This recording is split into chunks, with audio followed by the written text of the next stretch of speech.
couple things on the computer.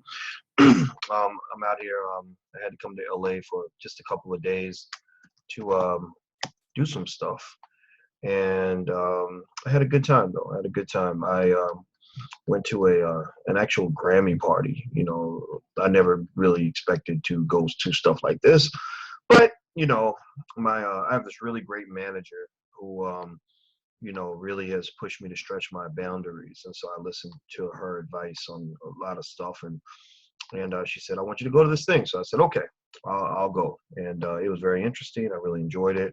And I met a lot of good people. And I was pleasantly surprised by the numbers of people that came up and seemed to have an appreciation for the work that we're doing. That's the goal. Our goal is to do stuff that's going to actually help the Black community and make the world a better place. What's going on, Imani? How you doing? And Eddie, Cochran. What I'm doing is I'm going to share this around a little bit, and I want you guys to see some of what George Lopez said. Now, George Lopez is I believe he's a Mexican comedian, and George had some pretty heavy-duty stuff to say about Black people and his and this Black woman in the crowd. And I got this TMZ video that I'm going to try to play for you guys so you can kind of check it out. What's going on, Andrea and Kimberly, Godfrey, how you doing? And Shirley Carter from Philadelphia, Shalonda and Anthony. I'm doing good, man. How you doing, Johnny? What's going on? By the way, you know, I'm having we're having a real battle with Facebook. We're actually thinking about filing. I actually spoke to attorneys. We're actually filing lawsuits against Facebook. We're also helping we're reaching out, speaking to people at the ACLU about supporting their claim that Facebook has been racially discriminatory toward Black people when it comes to how they are doling out punishments, you know, putting people in Facebook jail and all this other stupid stuff. And so I'll keep you guys posted on that. And I got approached by someone who has a lot of money, I mean, to the tune of hundreds of millions of dollars behind a social media platform that I'm actually quite interested in. And one of the things that he mentioned is that Facebook really does, the way they run their business is pretty horrible. They have a monopoly, and they really are in violation of federal antitrust law. And so long story short, I had a productive conversation with him, as well as the creators of Black Spot. I spoke to that brother as well. So we're going to do a lot more stuff away from Facebook. So if you're not on Facebook, if you're on Facebook and you're watching this, I would like to ask you to go and sign up to be on our mailing list. Please do that right now. Just write it down real quick. The URL to get on our mailing list is drboycewatkins.net. That's drboycewatkins.net. And you can get a free e-copy of my book, It Takes a Village to Raise the Bar, if you go to drboycewatkins.net. Also, don't forget we have our stock market investing class, which meets every Monday, as well as a couple times during the week. You can actually join that at a 30% discount by going to blackfinancialliteracy.com. That's blackfinancialliteracy.com. Ask anybody who's in the class, and they'll tell you that it's a great class. Now, Paul is asking, hell yes, George Lopez is racist. Well, I'll tell you what. I'll give you more of my thoughts on this after I show you the video, because I think that this is something that we need to talk about as Black people. You know, I roll with the Dr. Claude Anderson mindset in that I believe Black people need to really figure out who our friends are and who our enemies are. You get lumped into coalitions with Latino people, for example. And one thing you don't know, most people don't know, is that the majority of Latinos come to the United States and register themselves as Caucasians. They don't really want, the majority of them don't seem to really want to be Black. They don't want to be affiliated with Black people. And also, what's interesting is that they're still able to come in and take affirmative action benefits that Black people might normally get. Right. So they kind of, you know, and I've seen this a lot, and I've heard this from, I'm talking about conversations I've had with decent Latino people who tell me the real deal. And I was, you know, floored when I had these conversations, when they let me know just how much they don't like Black people. I'm like, what the fuck? I mean, seriously? Are you kidding me? As much as Negroes are out here marching for you and praying for you and going to your rallies and giving up their political rights to support you, fighting for you like you one of their own, like you their own child.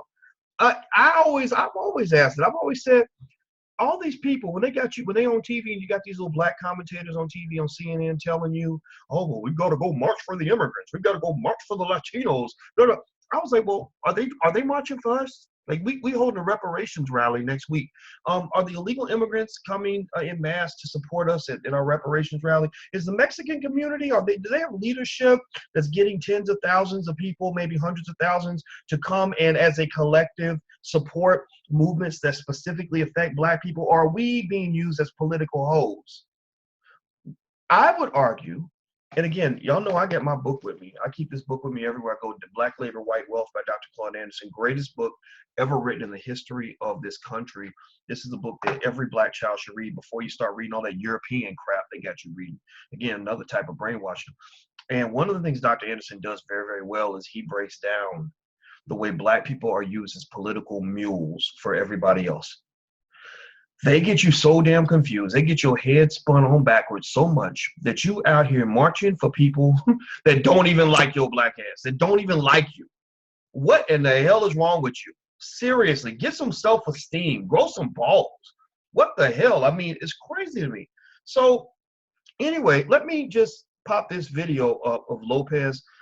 Some of you are watching through Facebook, so I'm gonna do a screen share. Some of you are watching through YouTube, so I'm gonna just flip the camera around so you can see this. And I want you to see Lopez's interaction with this Black woman.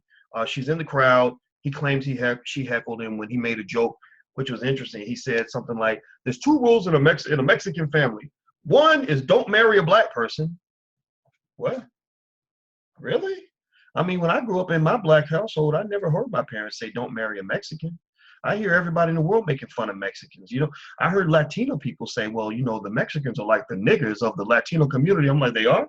But I respect Mexicans. I don't have no issue with Mexicans. What the fuck are you talking about? You don't marry a Black person. What in the hell makes you think that you're better than me? What in the hell makes you so mentally ill that you hate me before you even meet me? Seriously, I mean, are you crazy? What the? I'm sorry, y'all got to forgive me, but this stuff pisses me off. You can't respect me, and I'm showing all kinds of respect to you. Well, fuck you.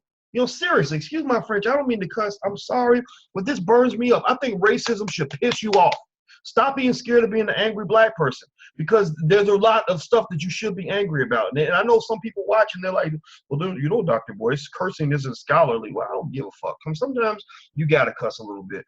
Anyway, let me do the screen share before I just say something else stupid. Give me a second, guys. Hold on. All right. So now I'm sharing the screen. And now what I'm going to do is I'm going to flip the camera around so you guys can watch what's on the screen share. I'm going to make it big. So we can watch and hear exactly what Lopez says, and you can kind of have your own opinion. I'm not going to tell you what to think. Here we go. Don't marry somebody Black. Don't park in front of my house. So did y'all hear that? Let me back it up again so you can hear that part again. This is a TMZ video. Don't marry somebody Black. Don't park in front of my house.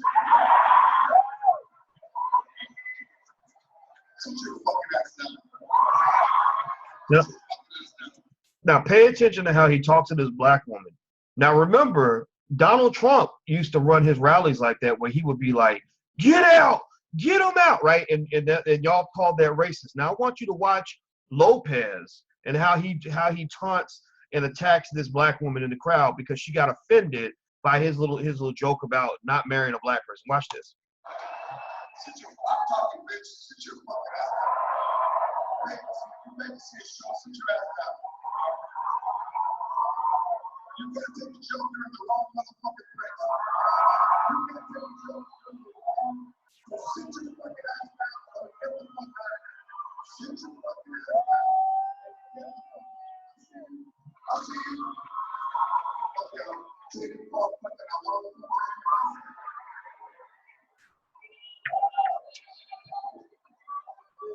Two choices. Shut the fuck up or get the fuck out. I'll tell you what, I'll make the choice for you. Get the fuck out of here. I'll make the choice for you. Why?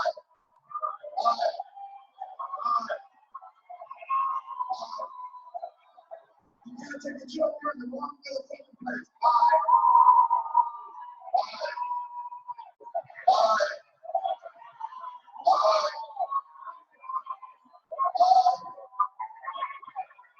Seats just open up front.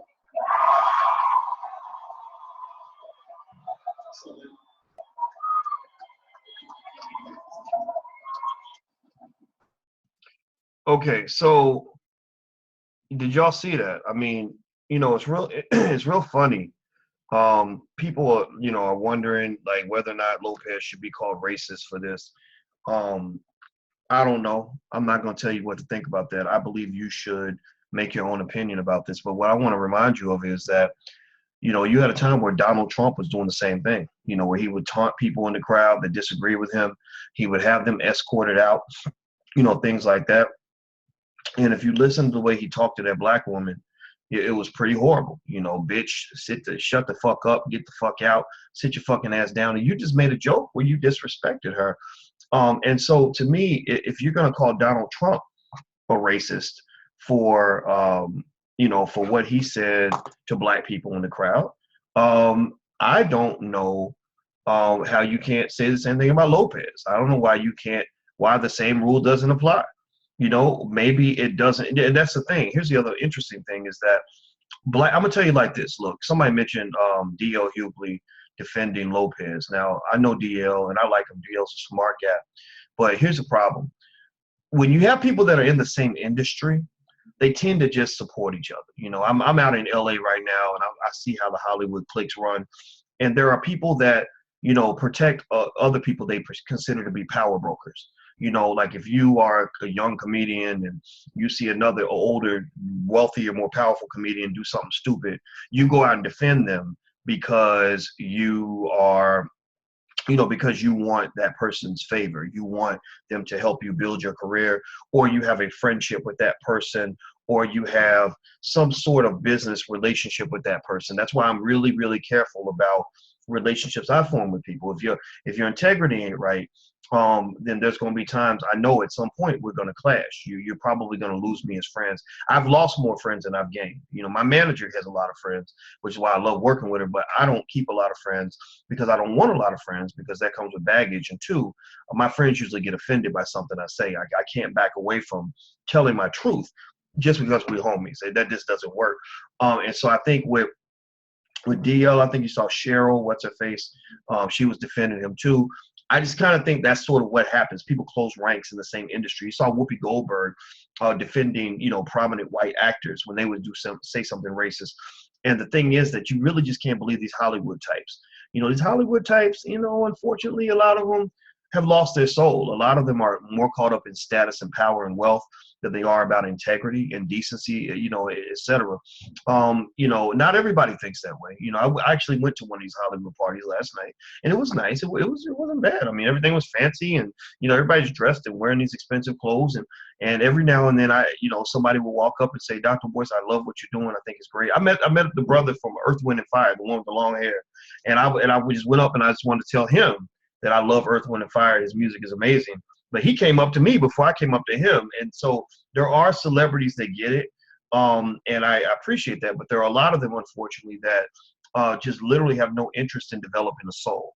They have no interest in developing integrity. They have no interest in developing depth as a human being. They have no interest in developing, any sort of spiritual growth. To go with, all the fame and fortune they're seeking. They're just sort of seeking their next acting role. They're trying to get on as a comedian. They're trying to get on, they're trying to hang around other powerful people. The first thing that you see a lot of times in Hollywood is that when people meet each other, the first thing they mention is something about what they've done, who they've worked with. They start name dropping a lot, stuff like that. And I observe that, like that's their capital. Or when they tell you about somebody, they'll be like, oh, that's so and so. He directed the movie, blah blah blah. Or this person over here, he works with Diddy, right? And so that's unfortunately what that does is it breeds a lot of weird superficiality, a whole lot of cooning. A whole lot of cooning, especially from black celebrities, because they trying to make it in Hollywood, but they don't own no piece of Hollywood. They don't own nothing in Hollywood. They don't make any decisions in Hollywood that really affect the way Hollywood's going to run. So what they're doing is they're like little mice trying to pick up little scraps of meat on the floor. So they'll hoard themselves and they will defend any kind of horrible thing a white person says so they can get an opportunity. And so effectively what you're going to see is you're going to see black comedians and actors and celebrities that are going to come out and defend Lopez as a favor. So they'll hopefully get an IOU, maybe get a chance to be part of the network, or either that, they're either going to defend him or they're going to remain silent. I don't think you have to attack Lopez directly. I don't think that's necessarily called for. Maybe he's done some good things in the world. What I would call for is objectivity. If he's done some things on a consistent basis that show support for the black community, not specific black people. Remember, everybody got their favorite Negroes. You got the most racist white people on earth might have one or two black friends that they love. I mean, God bless them for that. But I'm talking about, where have you aligned yourself with the entire black community to support things that really matter to millions of us, not just your 2 or 3 celebrity friends or whatever, right? And if that's the case, then that should be laid on the table. That might mean he's a good guy who just he misspoke, made a mistake. But what I see, honestly, what I'm really seeing here is that Lopez, first time I ever heard Lopez, I felt a little awkward because I said, man, like, you're really building your career, dissing your own people. Most of his worst jokes are about Mexicans. And I would say, and I didn't know much about the Mexican community, and I would say, wow, this guy's representing Mexico, and he has nothing good to say about Mexicans. A lot of his jokes were really derogatory, and I didn't think they were funny. But then that was my first impression. But then this other comment, what that did was that struck a chord with me and made me think about the fact that I've heard on many occasions from Latino friends I've had, they've been like, yeah, to be honest with you, a lot of my Latin friends don't like black people. And I said, well, shit, I need to go tell the other black people. So he just knows that. Most of y'all don't know that. I don't know about y'all, but I didn't know that. A lot of black people do not know about the depth of the racism in the Latino community. But if you think about it, it makes sense. Colorism exists in America just like it exists all around the world. So when you go to Latin America, I just went to Colombia. Last week I was in Medellin, Colombia. Beautiful place, very wonderful people. But there's colorism. You got the white neighborhoods and the Latinos that are light bright and damn near white. And then you got the black neighborhoods where they keep the black people away. They keep the black people oppressed, just like they do in the United States. So that colorism is part of this global imperialism by Europeans, where they went around the world and grabbed people of color and put them in stupid categories to separate us and to make us dislike each other because of the color of our skin. That's why you'll get these so many millions of Latino people that have come to the U.S., will register on the census as a Caucasian, but will still show up at your university and take affirmative action that keeps you from getting a chance to get a scholarship. Will still show up at the corporate job and say, well, I'm a minority too, but ain't got nothing good to say about black people at all. Nothing to offer in terms of helping you as a black person when it comes to being successful, but you done gave them everything. Go watch TV, go watch CNN or MSNBC, and I want you to count how many black people are on the air fighting on the immigration issue, fighting Trump because of his treatment of Mexicans. Now, when Trump starts coming after black people, because he's a white supremacist, he probably will. That's what he does. He doesn't hate all black people, but he definitely hates poor black people. When he comes after black people, I want you to pay attention to how many major Latino organizations and major Latino figures come out on television and fight like hell against Trump's attacks on black people. And I bet you that what's going to happen is that when they're under attack, you run into their defense because you always working for massa. You always working for somebody else because you don't care about yourself. But when it's time for you to when you get an attack, they're going to sit there and they're going to be quiet as church mice. Univision, that owns theroot.com. The Root, right? It's supposed to be a black media outlet. It ain't a black media outlet. It's owned by Univision, which is a Latino media outlet. I doubt the CEO of Univision will come out and make a definitive statement in support of the African American community on the issue of reparations or anything else that directly affects black people. I talked to Dr. Claude Anderson yesterday, talked to him twice last week. One of the things he repeatedly reiterated to black folks is that you need to stop letting other people lump you in with every disadvantaged group in this country, because you're not disadvantaged. You are powerful people. You are capable people. Stop. He said, stop letting them get.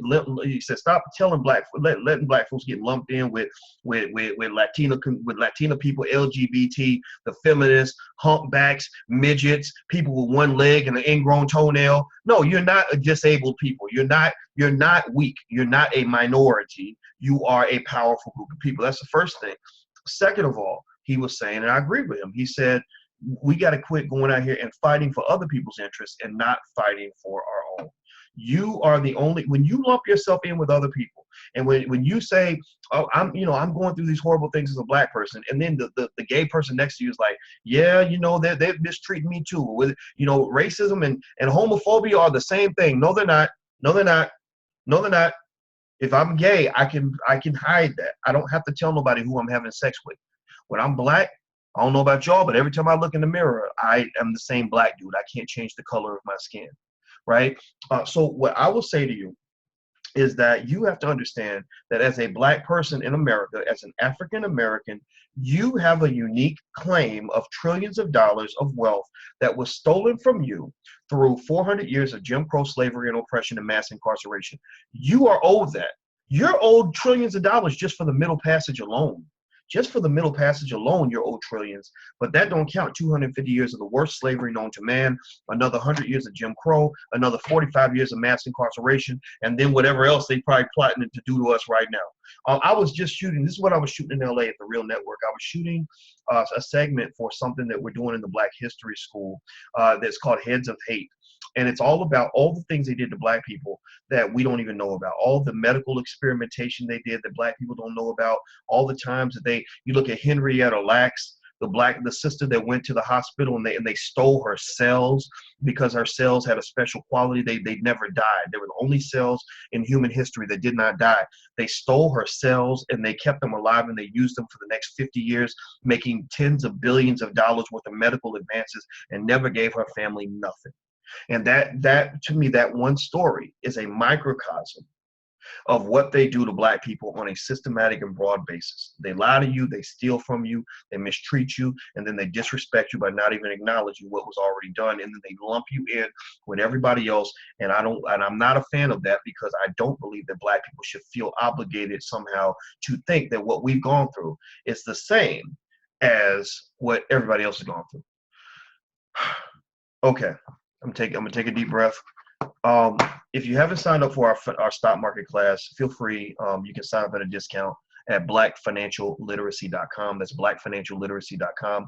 In case you want to know what's going on, the stock market has been actually on a tear. Our students are all investing. Their money's all going up.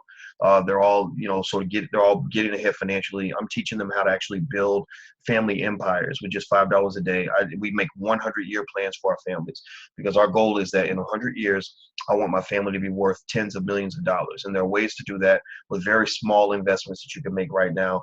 We're teaching students how to do that. Also, generally speaking, with the market's recent rise, I think that this is the perfect time to become an investor, especially with it being tax time. A lot of people are going to get their tax money and just go do dumb stuff with it.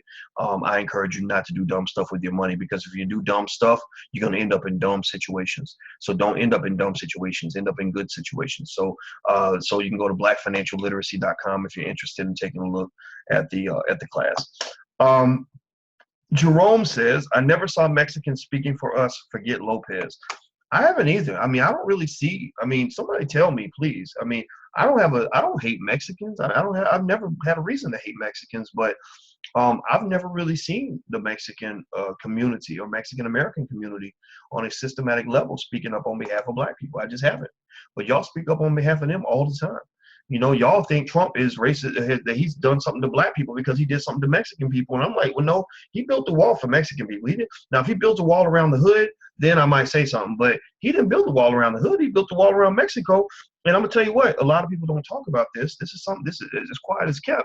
A lot of the death in Chicago, a lot of the murders in Chicago can be linked to Mexican drug cartels. Now, I'm not saying that this makes me hate Mexicans, but it makes me kind of want to know more. It makes me curious. Like what's really going on that's allowing this to happen? Why are my people dying while everybody else is profiting? Why are my people falling behind when everybody else is moving ahead? And so what I would just say, and I say thank you, Natalie, for your comment, is is that at the end of the day, Mexicans are actually doing what makes sense. They're doing what makes sense. You should pay attention. They're looking out for themselves. They're taking care of their own. They're taking care of their own. Black people, you have a history of taking care of everybody else but you. That's why you got those pictures of the black women breastfeeding the white babies. That's mental. That's insanity.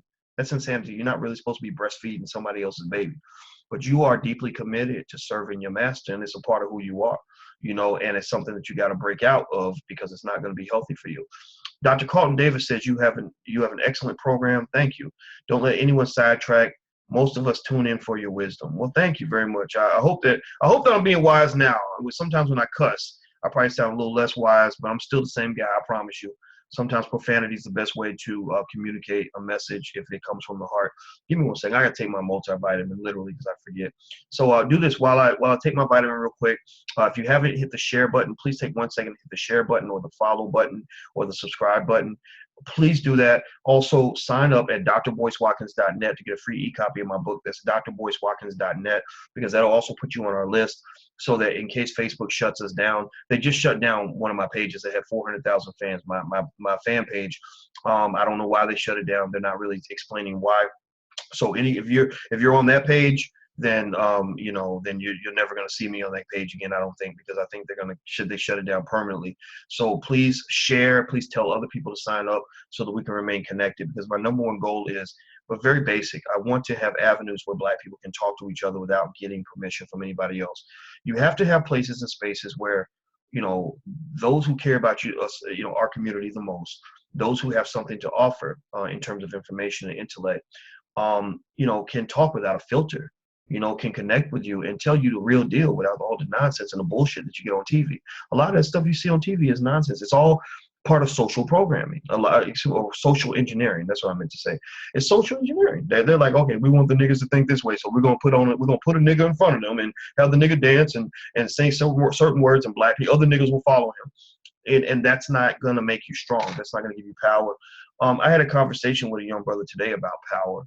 Actually, before I tell you about that, I want to mention also, if you live in Orlando, I'm going to be in Orlando the weekend of February 24th. If you want to sign up to get tickets, you can go to either drboyceorlando.com. That's drboyceorlando.com, or you can go to the drboycewatkinstour.com. That's the drboycewatkinstour.com, and you can find out what cities we're going to and when. Right now, I think Orlando's the only city we got the tickets for sale for, but you got a lot of other cities on it too. I'm going to take my vitamin. Sign up. Please hit the share button while I do this.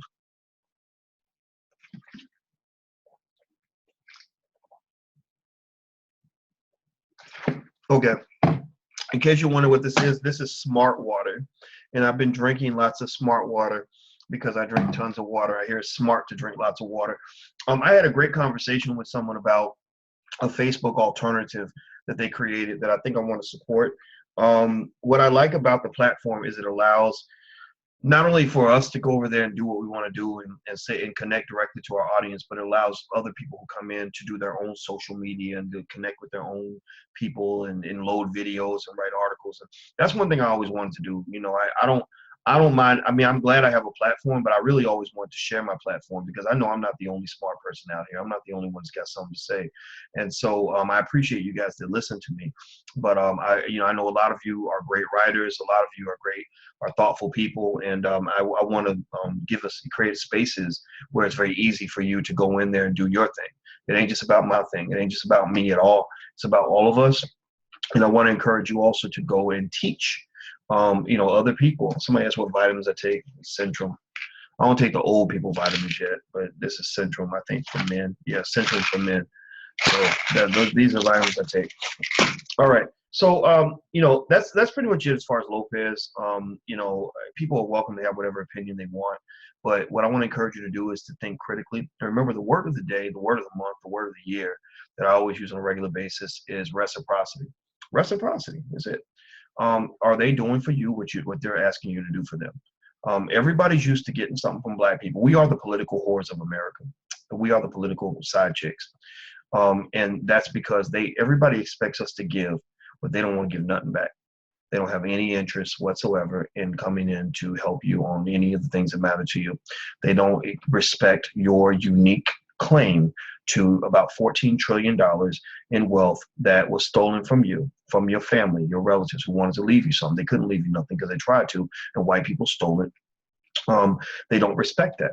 And when people don't respect you, you don't owe them no respect back. I'm like, I'm not a Martin Luther King turn the other cheek type dude. I'm Malcolm. I'm like, you fuck with me, I'm gonna fuck with you back. You disrespect me, I'm gonna disrespect you. You earn your respect from me. If you don't earn it, then you don't get it. Period. And I think that makes us good. I think we still have the moral high ground because we don't go out hurting other people for no reason. We've never hated other people just because of the color of their skin or just because they were different. We don't do that. You know, we just like, look, just treat us like human beings. Stop being mean. Stop hating us. You know, I mean, think about how mentally ill a person has to be to do what they used to do in the 1950s and 60s and 40s and 30s, where they would see a 5-year-old girl that they never met before and want to kill her, want to throw rocks at her head and kick her in the face and blow her up and all of that. And a 5-year-old girl that you don't even know, you know, and you hate her, you've been trained to hate her already. You're sick. You're mentally ill. So racism is a mental illness. It really is. And I think that we've got to really see it that way and understand the type of savage people that you're dealing with so you can know how to conduct yourself in a way that is strong and authoritarian. You know, you don't go beg the savage to give you a job. That's not going to empower you.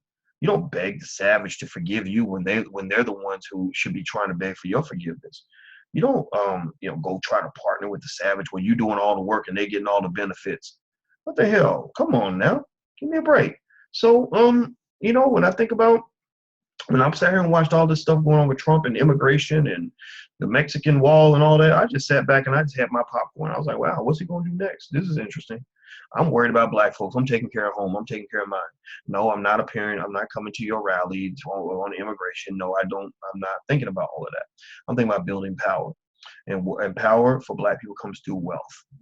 If you love your children, if you love your kids, and I'm going to go there, I'm going to tell you, if you love your kids, you will prepare them to understand wealth so that they can compete. Because if you teach them how to spend their life begging and whining about stuff, they'll never have any strength. At best, they'll get somebody's crumbs that somebody will give them because they feel sorry for them. That's what's going to happen. So anyway, I'm about to get out of here. Have a great day, guys. I love you. And also don't forget, if you want to sign up for the class, we meet on Monday. We're talking all about the stock market. You can go to blackfinancialliteracy.com. That's blackfinancialliteracy.com. In case you don't know, my PhD is in finance. And so I taught for 24 years at the college level at Indiana University, University of Kentucky, Ohio State University, Syracuse University, etc. And now I get to teach black people, which is a dream come true. You know, it's the greatest experience in the world. So I'd really like to teach you if you're interested, and please go give it a try. All right, take care, guys. I love you. Have a great day. Talk to you soon. Bye-bye.